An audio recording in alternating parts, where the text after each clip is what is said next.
Hope everyone's having a great morning. This is Thursday, March 27th. We just wrapped up a 7 events at Crue Club. My name is JP Warren. I'm the founder of Crue Club and exec crew.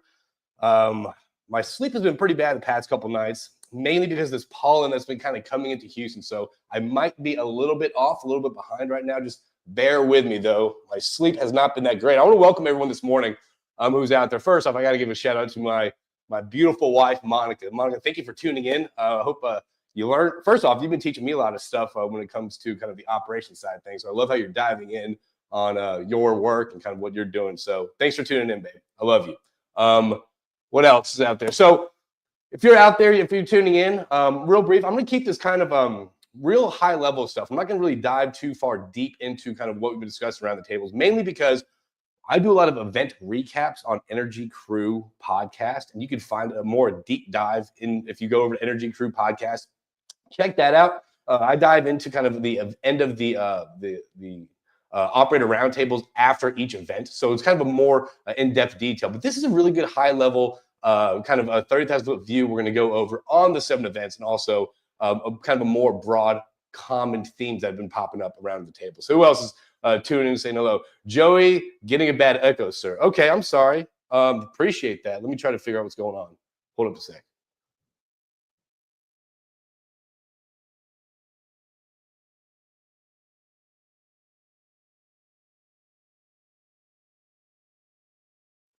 If this sounds better, let me know. Thumbs up or thumbs down. Just turn this off. Hold up. Boom. All right, how is that, everyone? Is that a little bit better?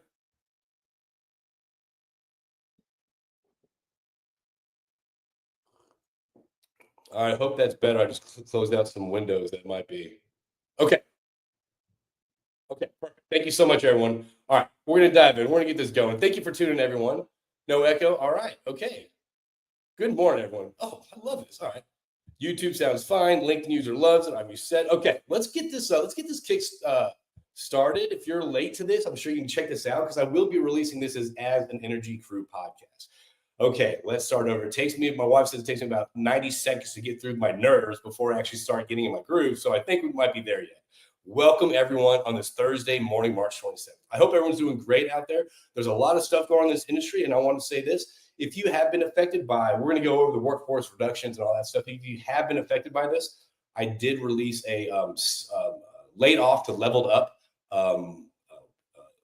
podcast on Lead with Soft Skills about pretty much how to navigate this kind of current environment if you are affected or you think you might be affected by the layoffs that are coming up. It just kind of provides kind of mindset advice, skill set advice as well, and also how to build your network strategically. So check it out. Head over to leadwithsoftskills.com. That's kind of my other podcast that I focus on more career development, professional development. So let's get this kicked off. I think we're all here to kind of not listen to me ramble. I think we're all here to kind of listen to find out what's been going on around the Crue Club operating table. So first off, this is the first quarter we've opened our events up to allow single event sponsorship. So if you are a service company out there, you are curious about what Crue Club is, we're going to go into kind of that and what to expect.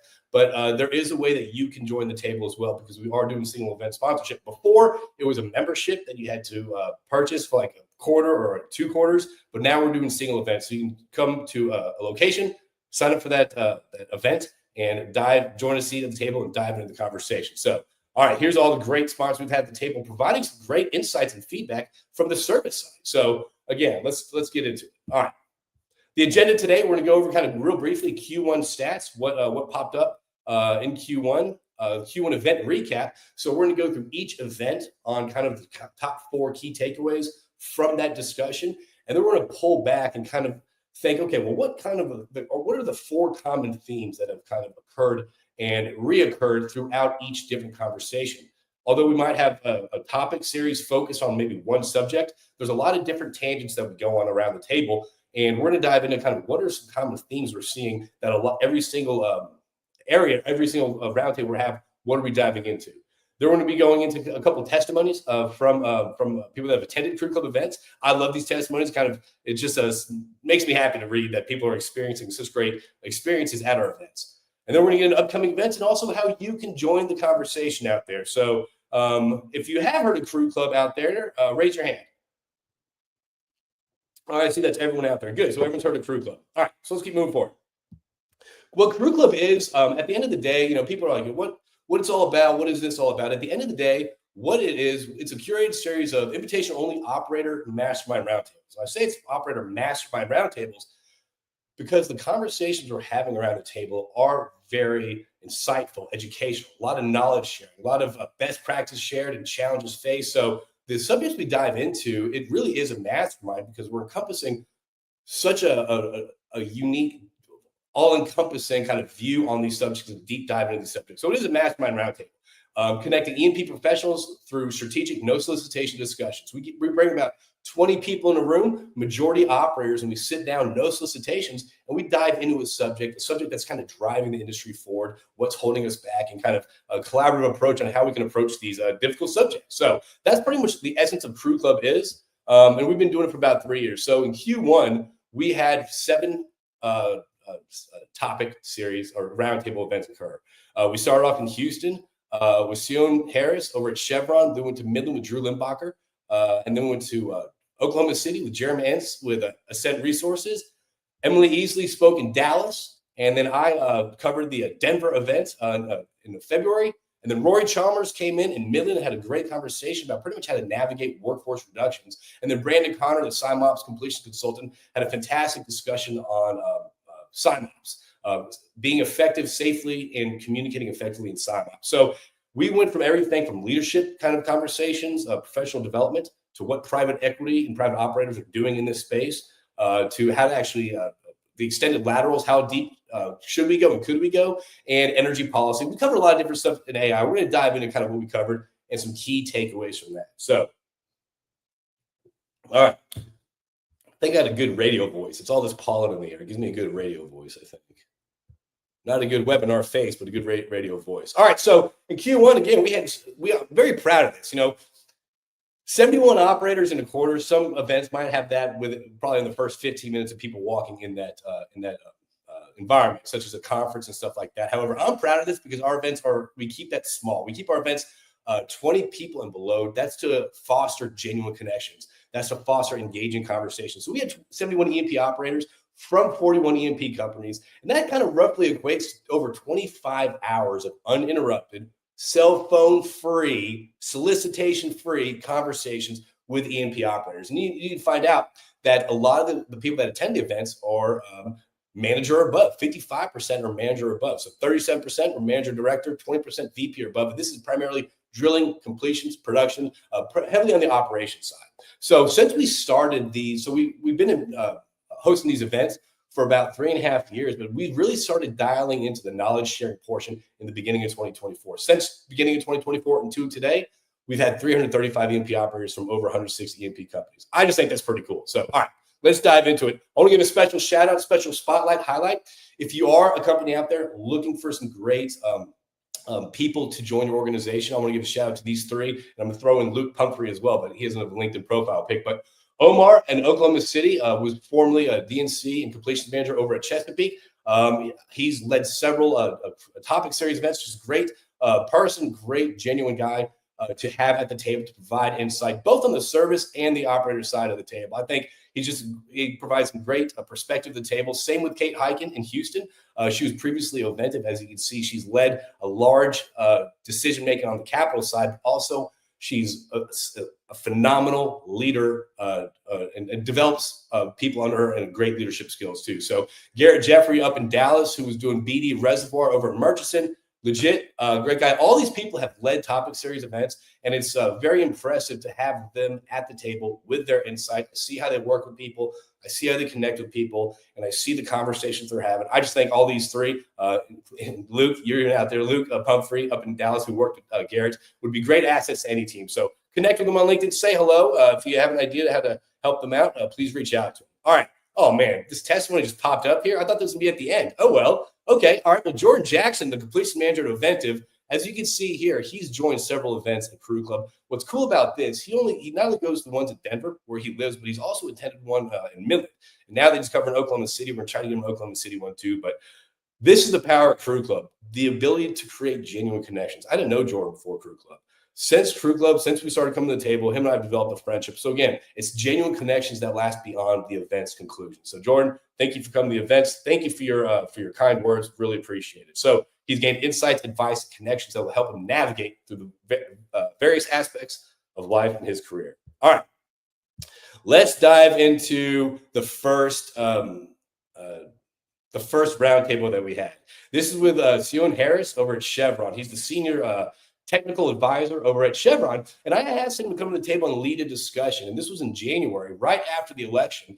And he talked about the opportunities for growth, changing how we see obstacles. This was very important to him because this subject allowed him to kind of navigate through a lot of different challenging points in his career, and not only navigate through, but also how to kind of face the storm and succeed at navigating obstacles. So he really wanted to kind of bring in more of a leadership development style conversation to the roundtables. And as you can see up here, here's the people that we had at the event. Let me see if we can pull that up. So we had Chevron, Workrise, Radiant Oil and Gas. So there's where we can find the people that have been part of the roundtable. So I'm going to read some quick notes on this because we obviously at the roundtables is over 3 hours of conversation. So I record these conversations so I can extract the good stuff so I can share with the industry out there to help us move forward. So, all right, the first thing, obviously, listen, I know we have a subject. The subject is, changing how we see obstacles, but that doesn't mean when you're sitting around the table with, a group of industry professionals, you're not going on different tangents. So the first thing actually that was brought up because of the election was energy policy and regulatory shifts. Again, this was right after the elections, or Trump was inaugurated in office. So one of the things that first popped up was energy policy and regulatory shifts. So I'm going to read here these 4 things, and we're going to move on. All right. So we discussed how regulatory bottlenecks, especially federal permitting delays, we saw that historically in the last 4.5 years, are slowing project timelines. ESG demands are increasing. I'm curious what y'all think about that. Do you still see ESG demands increasing? And it's pushing operators to rethink asset allocation and capital strategy. The new administration's policies are being closely watched, and they're already impacting long-term planning, particularly for smaller operators who can't afford delays. This is a major challenge a lot of smaller operators are having. It's how do you actually navigate the new administration, and also with all these merged acquisitions, how do private operators stay competitive? We're going to dive into that in Midland. This is the next event that we're going to get into. All right. Then we talked about AI automation, impacts, and implementation. This was a great roundtable kind of tangent that we got into, but we talked about for a little bit. One of the most personal, powerful, that's the next bullet point. AI was a hot topic around the table, not just the hype, what's actually being done. Some companies are using AI for HSE monitoring that we're seeing, operational optimization, even preemptive failure analysis. I think we've been all around the table or in conversations where people are utilizing AI to make faster decisions, more informed decisions, and kind of have some preventative decisions being made through the AI algorithm. So a lot of people are using that right now. But there's a clear divide right now that we're seeing. And I'm seeing it mainly between the larger operators and the smaller private operators. And I think it's probably more just kind of a personnel count about this, why you're seeing such a difference. But some operators are testing aggressively. Others are hesitant due to unclear ROI. The conversation revealed that AI's real barrier isn't the tech, it's how it's understood and applied. What do y'all think about that? Do you see it more kind of being in the tech or the capabilities, or just kind of the whole concept of AI and the productivity it can do to our workforce or our work processes? So anyway, that was a great tangent we went on. So then we started talking about leadership, resilience, and overcoming obstacles. This was the kind of the point of the conversation. The point that brought us all together was how do we as leaders go through challenges and obstacles? So one of the most personal, powerful threads, we heard stories of people being laid off, of career kind of redirections, career changes, and being underestimated, and how those moments led to growth. So usually we're in times of turmoil, of challenging things. I think we've all been there. Whenever things seem very difficult, very cumbersome to carry, things get very challenging, if you look past on that, we actually grow the most in those periods. So it's really leaning into the obstacles that present themselves in our careers, in our daily lives. And I took that away from this because there's a lot of things as a solopreneur or whatever that I hesitate on, that there's a lot of obstacles in my path that it's very easy for me to make an excuse and not approach. I think it's a lot out there. So this really kind of gave me the sight to look in those obstacles and keep moving forward. All right. This resonated with both young professionals and seasoned leaders around the table. All right. And the fourth thing that we brought up was private capital strategy and market evolution. All right. So with capital tightening, okay, that's kind of obvious. Capital's been tightening over the past couple of years.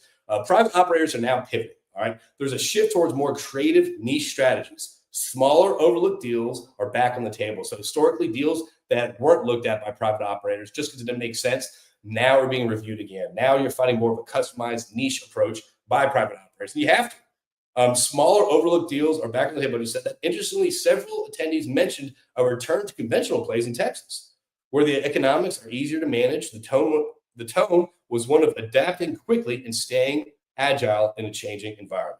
Yes. So I think you're seeing I think with a lot of private operators, we're going to have to start seeing a lot more of an entrepreneurial spirit when that's thinking outside the box, how to get creative, how to collab with things. So it's a very interesting time for private operators. All right, moving forward. Oh, Tian Do. Okay, well, Tian Do, who's leading a pioneer right now, leading some parent-child well operations. So she led a great testimony saying it's a rare opportunity to connect with industry professionals and leaders while also learning about innovative technologies from OFS companies. So again, these conversations are not there to pitch, sell, convince, or present. It's there to actually engage in conversations, solution-focused conversations for our industry. All right.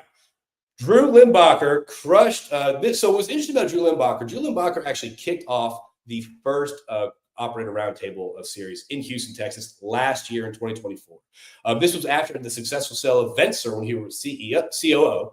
And I asked him to lead a roundtable in 2024. Hey, what did you experience? What advice do you have for people around the table? And it was so cool to have him come back to the table a year from that, now with a team, now seeing what he predicted come to fruition. So Drew Limbacher, awesome guy. Is a CEO at Cedar Creek Energy Partners, and they do operating contracting and also looking for deals out there. So if you have anything for Drew, reach out to him. So his topic was selling smart, scaling smarter is the Permian Basin still the crown jewel. So pretty much this concept was, how do private operators scale effectively and efficiently in this market? And also, should we still be going after Permian Basin when it comes to kind of finding deals? All right. The first thing that as you can see, we had some great attendees at the table, great sponsors. We had some new sponsors at the table as well. As you can see, we dove into private operator strategy and market adaptation. That was the first thing we kind of dove into. So operators shared kind of how consolidation and high deal competition and private equity expectations are forcing smaller teams to rethink strategies. We talked about that. Self-funding teams are adapting by foregoing salaries and building niche value through operational partnerships, contract operating, and creative deal structures to stay competitive. So again, if you're a private operator out there, now is the time to start thinking outside the box. Now is the time to start thinking about what can we do differently that the other private operators teams are not doing. Okay, so it really is finding your niche. All right. Then we dove into, of course, I think we can read between the lines. One of the key themes that we're talking about at every single table is AI automation, promise and pitfalls we talked about. So there's a lot of optimism surrounding AI, improving operations, data management. Participants highlighted, we all highlighted kind of its limitations and it seems like the limitations is a lot of human trust. Like we're not trusting the output of AI. I'm curious on when that's going to kind of quickly change, because I feel like it will quickly change. Many use AI for document recognition or analytics, but inconsistent data entry and poor standardization hinder true automation. Human judgment remains irreplaceable, especially in dynamic environments like downhole drilling. So again, AI is here. You're seeing certain companies where you just program your parameters into these AI formulas, and it kind of creates kind of your drilling program or whatever that is. But there is some sense of human innovation that comes to kind of carrying out these processes. We dove into that at the last Crue Club Roundtable in Oklahoma when we talked about SIMOPS. There is some sense of the human element to continue to remain creative when it comes to these. All right. We also talked about creative deal flow in a tight market. What's going on with this? Okay. Creative deal flow in a tight market. So Drew shared that, conventional deal routes are drying up or too competitive. There's a lot of public money out there right now. The super majors are now competing against these same things that the smaller operators are competing against. Teams are leveraging deep industry relationships, contract ops, mineral bundling, or even partnering with Bitcoin miners to create cash flow. Hey, Bitcoin, was it 2021? I love it. All right. Strategic creativity is now essential in securing deals and covering G&A. I asked Drew, what is the most crucial thing whenever you are trying to find capital, whenever you are trying to find deals, whenever you are trying to find people to build your team? And a shocker, you know what it is? Networks. Your networks matter now more than ever. And again, I said this during the Laid Off to Leveled Up podcast. It doesn't matter how efficient and effective you are at drilling a well, running a frac spread or anything like that. It matters who you know. So go out there, build your networks. You don't have to get sold. You don't have to do anything. Build your network strategically. Learn from others out there. I always find that, on the service side, those are the subject matter experts. So connect with a couple that maybe outside your bubble and learn about maybe some emerging technology. That's a good way to stay competitive too in this market. All right, moving forward, I want to give a shout out. Thank you to everyone. As you can see, this table is packed. Great discussions. Justin Pritchard Jones, the production manager of Trinity Operating, says that Crue Clubs has disrupted the oil and gas networking space. All right. The interactions between operators never occur at a conference or any other industry event. That's what I'm very proud of. It's significantly grown his network, and I've had a really great time at each event. Listen, just because we're talking all this high-level stuff doesn't mean we're not having a good time. All right. Jeremy Entz, the VP of Operations Engineering and Ascent Resources. Again, love this dude. I met him through, again, a Crue Club event. I didn't know anyone in Oklahoma City. Met him. One of the brightest, sharpest, kindest guys out there. I really enjoy having him at the table every single time. Great insight, just a great person, all in all. He brought to the table, which I love about this, we got more of the operational side of things, which I think we'll be leaning towards to as we evolve at Crue Club. But he talked about extreme long laterals. How far can we go? How far should we go? And this was kind of a cool conversation because around the table, we had the majority of operators that operate in the Utica region at the table talking about sharing their knowledge, sharing their experience, best practices, and pitfalls when it comes to kind of how deep can they go in that region. So I think we had about 80% of the operators that operate in that region at that table all sharing ideas. It was a wonderful, wonderful thing. Again, I'm not an engineer, but whenever I'm at these tables and these engineering conversations go, and people start diving into the STEM side of things, the operations, efficient, whatever, I love it. I don't know listen, it's all over my head, but I love facilitating these conversations because it's such a bright, intelligent industry we're in. I think it's pretty cool. So Jeremy talked, so the 4 key takeaways that we talked about here was participants highlighted first off, technical innovation. All right, I'm getting giddy, so I'm kind of moving ahead of myself. Participants highlighted the rapid adoption of new technologies, including rotary steerable systems, digital modeling, and software platforms to improve efficiency and reduce operational errors. So we talked about kind of how we went from kind of a standardization of 2 miles, several years ago. Now we're almost up to 3 and 4 miles being industry regular up there. So it was very interesting. Discussions emphasized the need for integrating innovation from both operators and service companies. So this is where the collaboration conversations start happening to keep up with the demands of extended laterals and complex completions. This is kind of the beautiful part of a Crue Club, I think.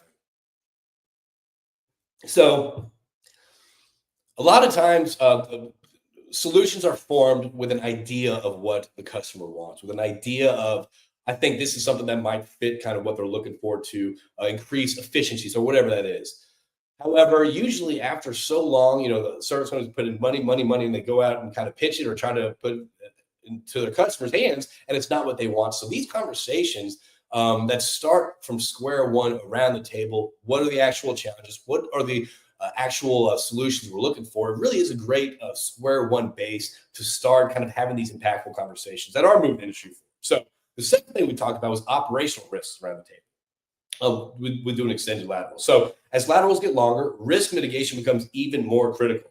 Operators discussed real-world challenges like screen-outs, torque issues, and the need for better contingency planning. There was a consensus that early planning and cross-functional coordination between drilling and completion teams can help avoid costly downtime. Okay, and again, I think they've gotten so efficient at it. I think, let's say they did 60 wells. I'm just throwing this number out there. Let's say they did 60 extended laterals last year. Their success rate is pretty much 58 of those wells are successful. Some astronomical number of a great success rate, and that is through planning. That is through communication. That's through all this. All right, so, and the last thing we talked about was completion challenges. So that seemed to be kind of holding us back from going deeper. All right, that kind of like the land permitting issue. So completion challenges, screen outs, plug and perf efficiencies, wireline limitations, and intervention strategies were all covered. We all talked about it around the table. One key insight was the need for better pre-job modeling and communication to avoid wash and ream cycles and reduce operational friction between wireline, coil tube, and frac crews. All right. So it seems like the thing that's kind of holding us back is the technology and equipment on the completion side. Can it go that deep? Can it withstand the temperatures? Can it withstand all that stuff? All right. So now we talked about extended laterals finally. Again, as you can see, we dive into a lot of different things, and we touch on the topic at the end. Extended laterals. While operators are routinely drilling 3 to 4 mile laterals, the conversation centered around how far is too far. All right. It's no longer just a technical limit. It's about balancing economics, operational risk, and completion feasibility. Questions around the cost benefit, tool limits, and success rates dominated this portion of the conversation. So again, we're talking about what can we do realistically and what can we do hypothetically and what we got to do to get there. So again, great conversation. Thank you, Jeremy, for running it. Again, if you're interested in any one of these, I know, again, there's a lot of information going on right now, a lot of things I'm spinning off. If you want to catch up with this, we're going to do an energy crew, but head to crewclub.com, register, click the link, register there. It's going to bring you to another website, register there to begin to receive event information, whether you're an operator or a service company. All right. Jason Churchill, CEO, Petro Legacy. Jason was the first people I became friends with when I first started my sales career in 2012. He led a fantastic conversation in Denver about a delegation, and it was a real mastermind leadership MBA style discussion. So as you can see, he was impressed and humbled by the candid input he received from a wide spectrum of talented and driven individuals. So thank you, Jason, for that testimony.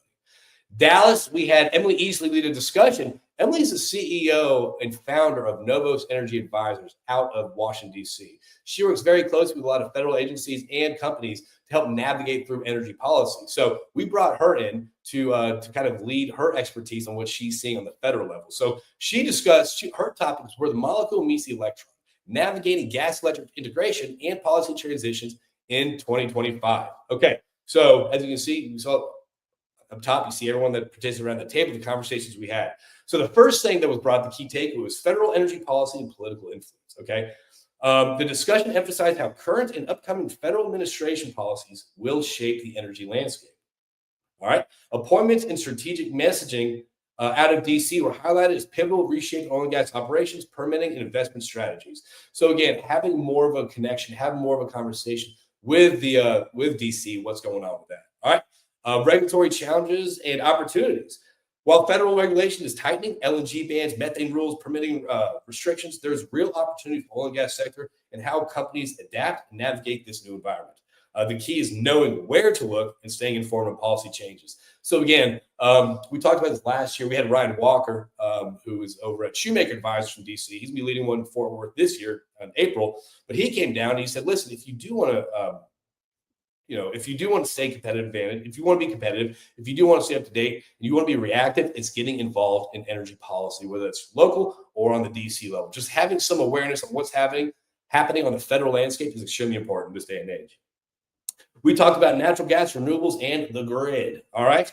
The roundtable explored the intersection of natural gas and electricity demand. All right, where that's going. There's been a lot of conversation about electricity demand, power demand, all this stuff, especially with data centers. So there's a lot of conversation had around that. We're actually covering that in May with Dan Romano, with the managing director of Pickard Energy Partners. He's going to be diving into this in May. There's still sponsorships open for that if you're interested. So we talked about the growing grid stress and energy needs to make natural gas a crucial component of stability. So natural gas, we need to be relying on that more and more as we move forward with power demand, even as renewables rise. Participants expressed skepticism over solar subsidies and stressed the continued need for traditional fuels.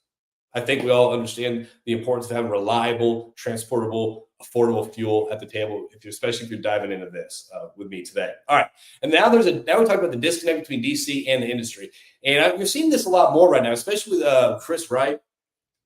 You're seeing this all on Twitter right now. Chris Wright, drill baby drill, $50, all this stuff. So there is going to be a disconnect between DC and the reality of things, just like there's a disconnect between office policies and what happens in the field. But we're here, we got to have communication to bridge that disconnect. All right. A recurring theme was the wide gap between Washington's policy intentions and real world operations needs. This disconnect can be a barrier or competitive advantage, depending on how aware and proactive companies are. Staying ahead, meaning bridging that divide through advocacy, education, and strategic planning. All right, moving forward. And another testimony? Drew, what are you doing here? All right, we got another testimony. Drew Limbacher, who's led 2 roundtable conversations. He attended one in Houston, I think Oklahoma and Midland. But anyway, led a great testimony here about kind of his experience, not only just leading roundtable discussions, but the connections he's made as well. So Drew, thank you for that testimony. This is where this handsome gentleman led a discussion about AI and automation in the oil field. This was in Denver on February 20th, and that's me. It's the handsome gentleman's a joke. So anyway, oh, that's Brandon right there. All right. So one of the hot topics we're all talking about, as you can see, is AI and automation. I think it's constantly to continue to discuss AI because I'll tell you why I'm thinking this at the end of the day. Because actually, I'll say it now. At the end of the day, I feel that everyone understands the power of it. Everyone understands that AI is coming to our work life, our workflows, everything like that. I don't think anyone actually understands its potential. I really, really don't, especially after this conversation. Let's dive into why. All right. So AI and automation, where are we now in the oil field? Justin Kilb, who is one of the brightest, coolest cats out there, led one of these conversations last February in Denver. And it was interesting to see kind of how far we've come in AI, but also how we haven't really had many steps this last year as we begin to integrate this. So we talked about AI integration operations. So we discussed kind of around the table, we highlighted widespread exploration and experimentation with AI across the industry. Operators are using AI to enhance efficiencies in maintenance, failure prediction, and production optimization. Again, remember this, we talked about this in Houston, okay? There's an interest in Gen AI applications and natural language tools, but a recognition that the technology is still being figured out. So again, we're using it. However, we're still trying to understand how we can actually use this to its potential. All right, we're still not there yet. All right, we talked about data, the foundation for decision making. All right, obviously data was king. Now it's continuing to be more prevalent to the table, especially clean data. Get that dirty data out of here, y'all. All right. Data quality, governance, and availability continues to be a core challenge for a lot of companies utilizing AI. Without clean, structured data, AI tools can't function effectively. Participants around the table emphasize the need for better tagging, organization, and contextual understanding of operational data to enable trustworthy AI outputs. Okay, so hey, it is all about data. It's all about that clean 100% data. Don't give me that dirty data. All right. We discussed tools versus strategy. What does that mean? I don't know. Let's find out. Okay. There's a clear divide right now between tech tools that exist and whether they truly support business objectives. Many at the table express concern over tech being developed in silos. All right. Again, when does that happen? That's when conversations don't happen. Again, network. Again, Crue Club. Conversations, networking. All right. Conversations need to happen to further industry moving forward. Okay. Operating silos, without input from field users or operations teams. Aligning tools to solve real operator problems was a consistent theme. And so this is kind of what we discussed at teams, at companies. Are these teams doing AI, or is it a set group that's kind of implementing AI, or is it kind of a collaborative approach around the table with these companies? Are they developing their AI software together, or they have like kind of a geek squad running that? So again, this is one of those things that AI is still fresh to the table. So thank you everyone for joining the table, joining the conversation. Again, at the end of this conversation, I realized that AI obviously is here. AI, people understand how to use it. But now it's one of those things, it's where we all understand it, but we don't understand the potential of where it's going. People say they do, but at the end of the day, I kind of pick up that no one really understands, no one really grasps the potential benefits of utilizing AI. And I'm kind of curious when people start relying on AI decision outputs over human experience, and when that becomes a standard operating procedure in a lot of companies. Like, oh, why'd you make this decision? The AI model said this. So that's going to be an interesting thing as we evolve. But again, that's going to be how we grow. We gotta hit these bottlenecks to grow. All right, let's get into other stuff. Oh, Jim Holmes. This is the first guy that I had to tap out in jiu-jitsu. Jim Holmes, the CEO, president of LFS Chemistry. Great guy. He's a blue belt. I'm a white belt. I did tap him. But anyway, he's been a part of Crue Club for a long time. And he thinks that the events are pretty much a great use of time and energy and effort. So new relationships, opportunities for new, engaging, meaningful conversations is one of the many perks of being part of these events. Thank you, Jim. And I'll see you on the map, buddy. All right. We're coming up towards the end. So we got 2 more to go. All right. Midland and then Oklahoma City. Rory Chalmers, again, awesome. I'm saying, yeah. But anyway, amazing person, brought an amazing conversation to the table. And this is kind of during the time, this is still this month, But this is around the time that a lot of companies were announcing workforce reductions. All right. And I think we kind of ran the numbers from major operators alone. We're looking at globally 21,000, over 21,000 people that will be let go, that will have to find new roles, whether it's in the industry or out of the industry. So this conversation really kind of focused on kind of workforce reduction and how to navigate this environment. So, all right, so let's dive into this. Need some water. This light over here is hot. All right. The first thing, obviously, we talked about was navigating workforce reduction in a high performance market. Again, this is one of those things where it's not a question of how well you can drill a well, or how good you are, running a frac or anything like that. This is your career stability in a volatile market will be based off of your network. It is who you know. Again, whether you're a private operator, people think about networking as a place to find jobs. Let me tell you this: your networks definitely matter on capital you can raise, the deals that you find, the jobs that you may be able to find, the opportunities that are out there.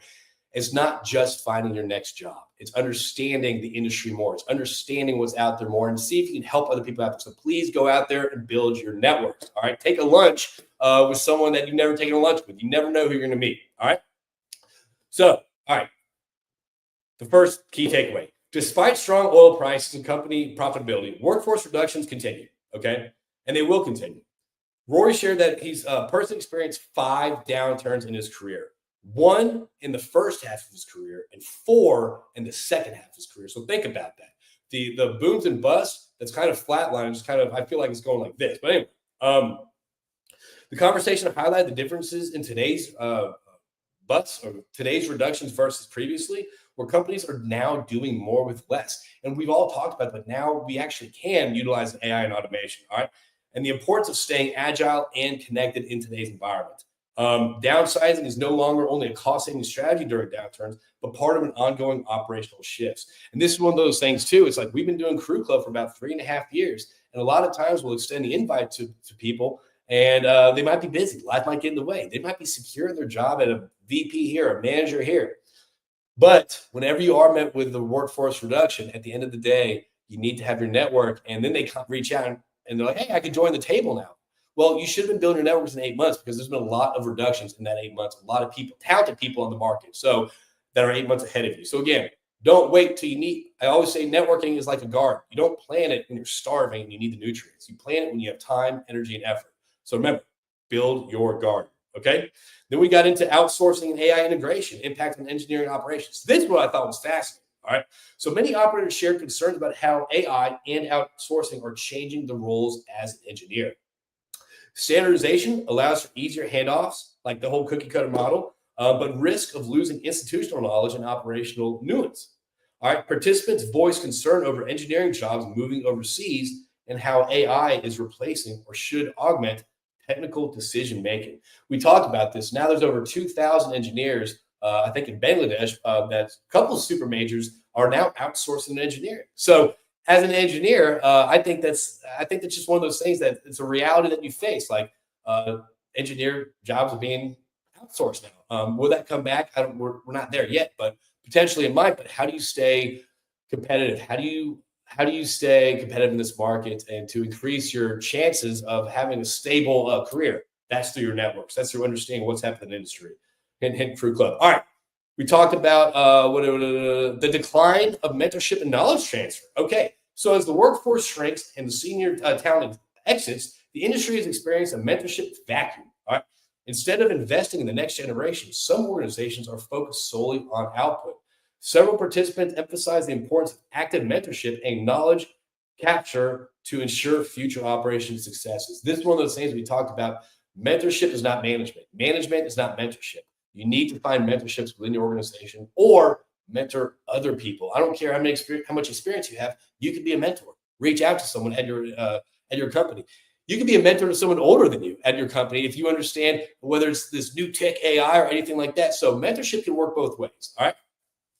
And then last, we talked about industry consolidation and the rise of strategic partnerships. Again, we heard about that. We heard about this in the Houston roundtable. We heard about this from Drew Limbacher, strategic partnerships. Okay, The group discussed the growing consolidation among both operators and service companies. Okay, as larger firms dominate the basin, okay, smaller players are seeking strategic partnerships to stay relevant. New models like developing acreage for a share of production instead of outright buying are gaining traction. So these farm out conversations need to start happening, but the question is, when are they going to start happening? You have a lot of private operators sitting on the sidelines waiting to get in on the action, but a lot of the super majors aren't having these conversations yet, as they're still kind of going over their inventory. So it just makes sense. It's a timing thing. Zach Keller. Zach Keller led a phenomenal one. If you don't know Zach out there, one of the best cats out there, he led a great discussion on meeting the future energy and electricity power demand last 2024 around the Crue Club table. He's been a part of a lot of Crue Club events, he's first off, he's just all around great person, but his insight because he's very knowledgeable on the power side of things, the power demand, all that stuff. But his insight, input, and how processes are done, how operators and service companies interact. I love having him at the table because I love his insights. And plus, all in all, he's just a cool cat. So thank you, Zach, for your testimony. All right, let's dive into the last Crue Club event. Then we're going to get into kind of some overall key things that kind of popped up throughout each event. All right, so Brandon Connor, the SIMOPS completions consultant. Love this dude. If you're not connected with him on LinkedIn, please do. He provides a lot of real world grit and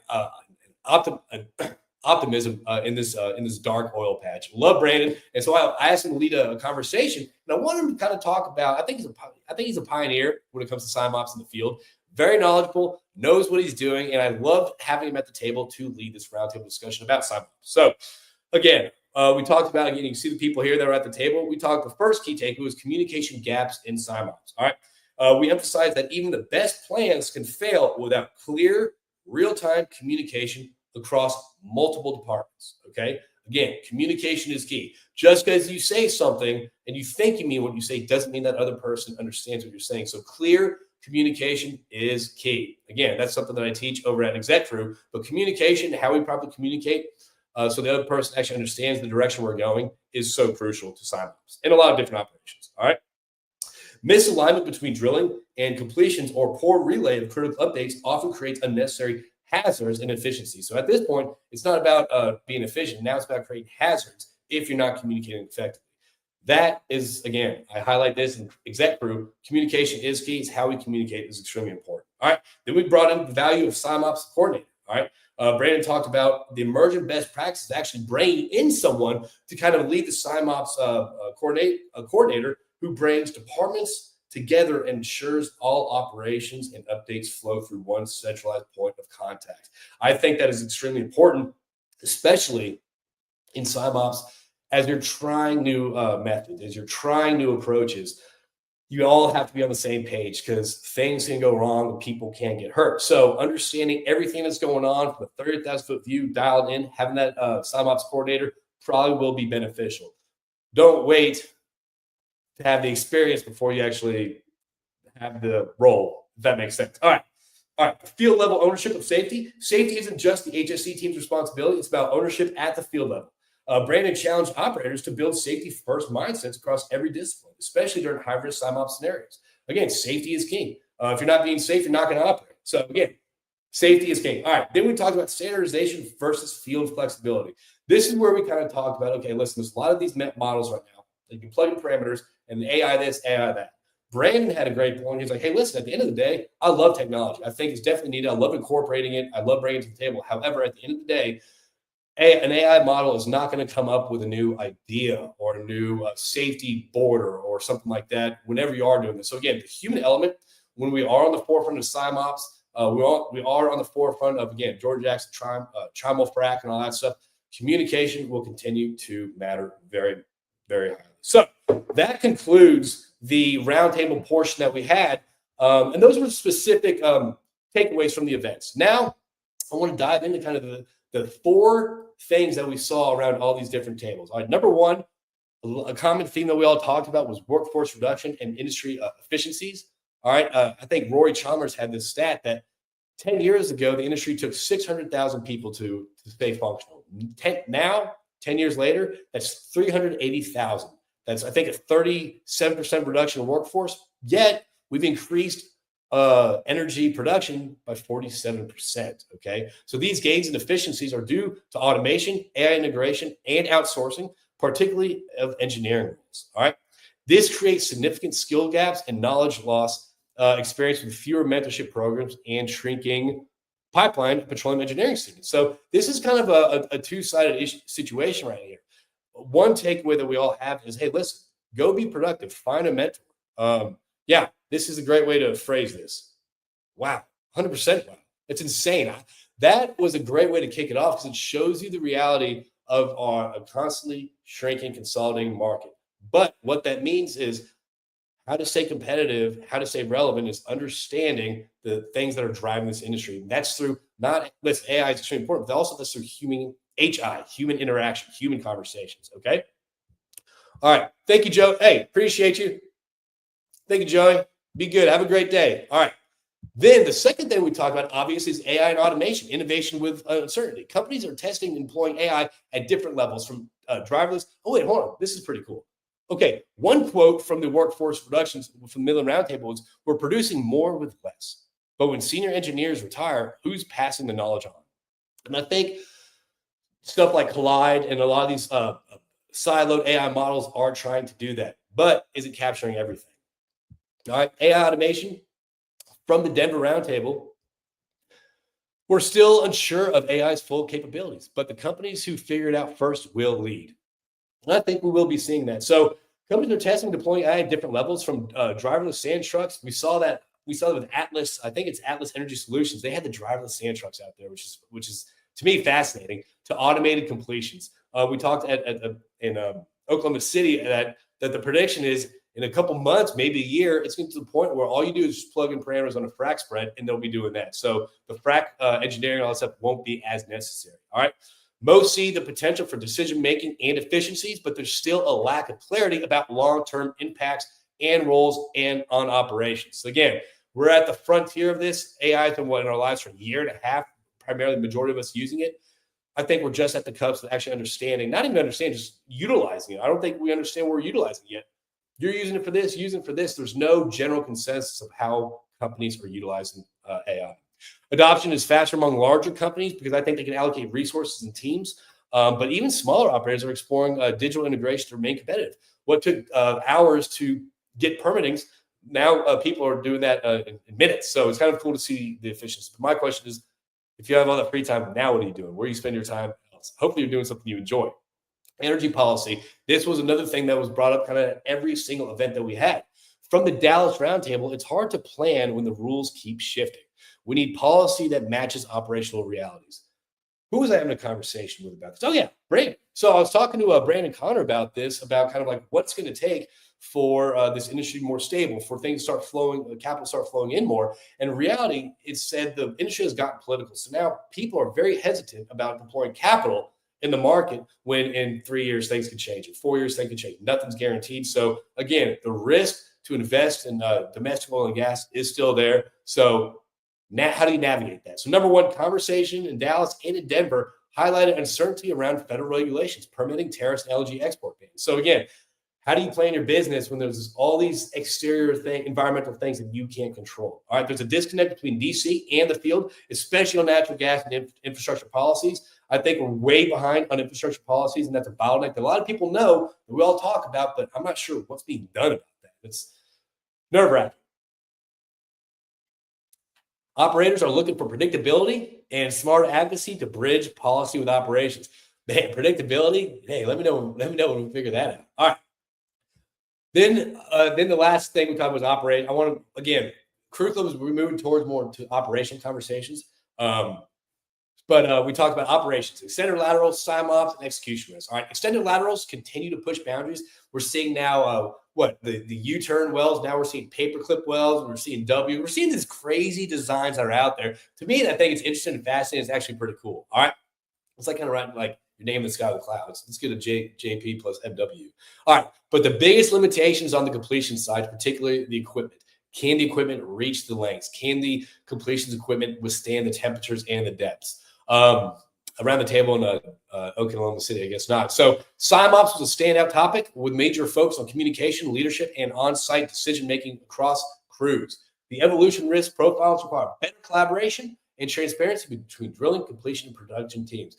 Kate Hyken brought this point up. I had my first podcast ever. She brought this up. She's like, just because you're completions, just because you're drilling, just because you're production, take this away from the operators. This is on the service side too. Just because you're in your role doesn't mean you need to be siloed. You need to understand what is influencing the other person's decision, especially your management decisions on moving forward, especially the other team when you hand off a project. So again, better communication, hint, hint, exactly. Better communication is key to have more efficient operations and also just kind of, again, stability in a volatile market.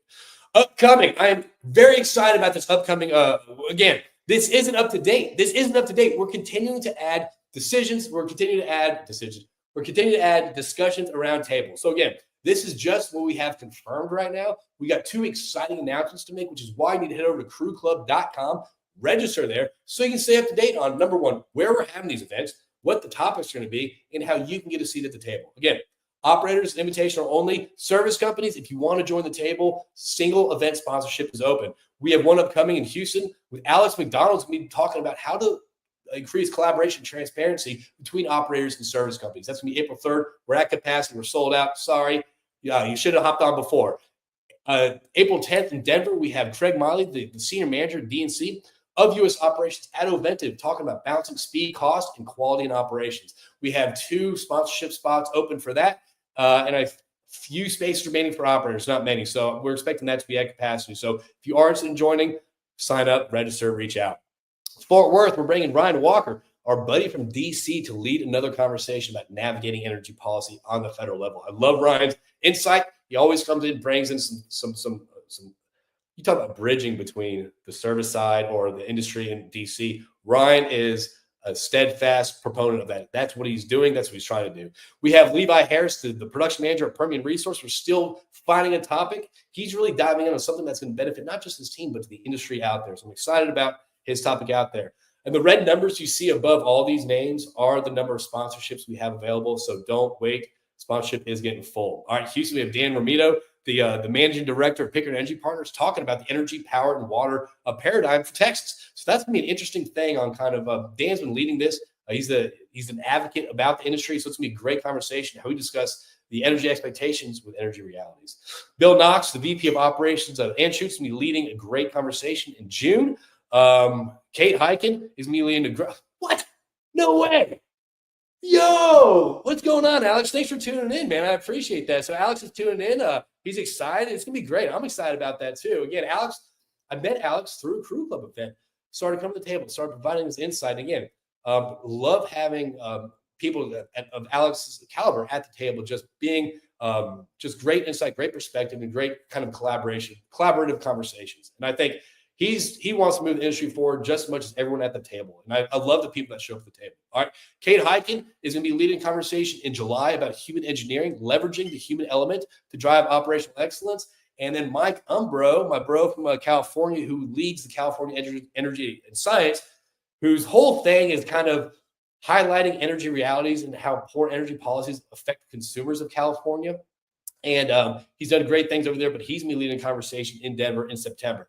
We have 2 more special people leading the event. I'm going to announce once we confirm. One's going to be in Midland. It's going to be the DNC operations manager at a large operator, and the other one is going to be a senior completions engineer at they're public now in Oklahoma. So we're excited about that. Sign up at crewclub.com. Stay up to date with everything going on, even if you're interested in joining the table.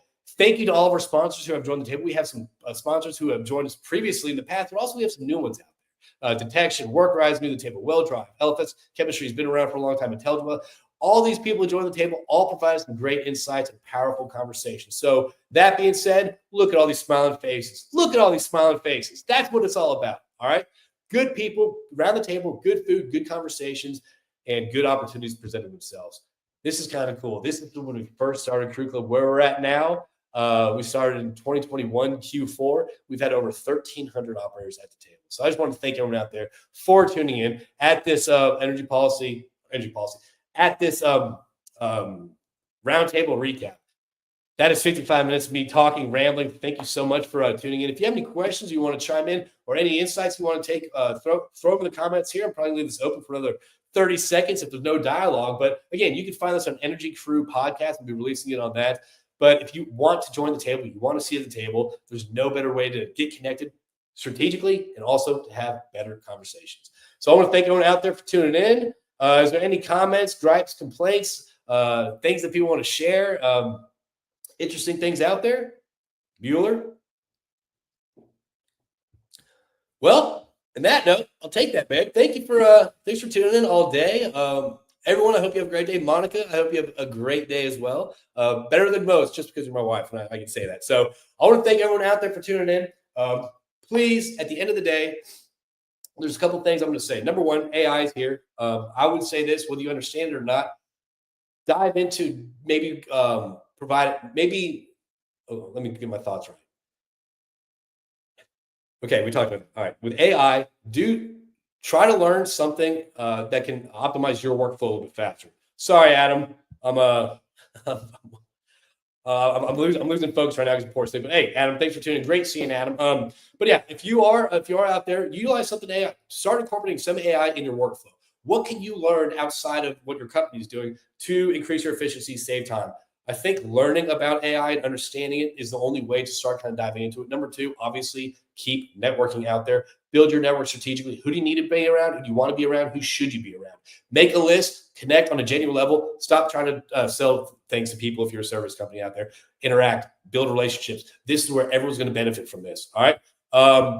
Omar, good opportunity for connections. Keep it going. Thanks for the takeaways, JP. Omar, I love you, brother. Oh, Garrett Jeffrey I think they're tuning in now because I said I'm giving a shout out. I love it. Matthew Barnes, a new member of a new sponsor. You can connect with him in Fort Worth. He joined us in Dallas. And again, Strata Innovations, check them out. But again, so build your network strategically. And the third thing I was going to say is, it's kind of interesting times right now in the oil field. No one really knows what's going on or anything like that. So the best thing we can do, stay connected, stay engaged, have conversations with people, and just again, try to help people out there. All right, it's as we say, from 600,000 people to 380. That's about to get smaller. What's going to help us navigate through volatile times is our connection. So hey, thank you everyone out there. Y'all be good. And I want to thank everyone out there for tuning in. I want to thank all the sponsors at the table. I want to thank all the operators at the table. I want to thank everyone for all the discussions. Crew Club is the place where introverts can actually network and actually connect with people. That's my point. So thank you all out there. Have a great day. And if you are I'm not going to do that. Anyway, I'm doing a Confidence Connections, how to communicate and connect with people better on April 2nd if you're interested in attending that. That's my exact Crew thing. That's why I'm not plugging my Crew Club thing. But hey, if you are interested in how to have better connections, how to build your network strategically, I am doing a seminar April 2nd in Houston from 9 to 11:30 a.m. on Wednesday. Reach out to me if you're interested about joining. So everyone, y'all be good, and I'm just under an hour. Later.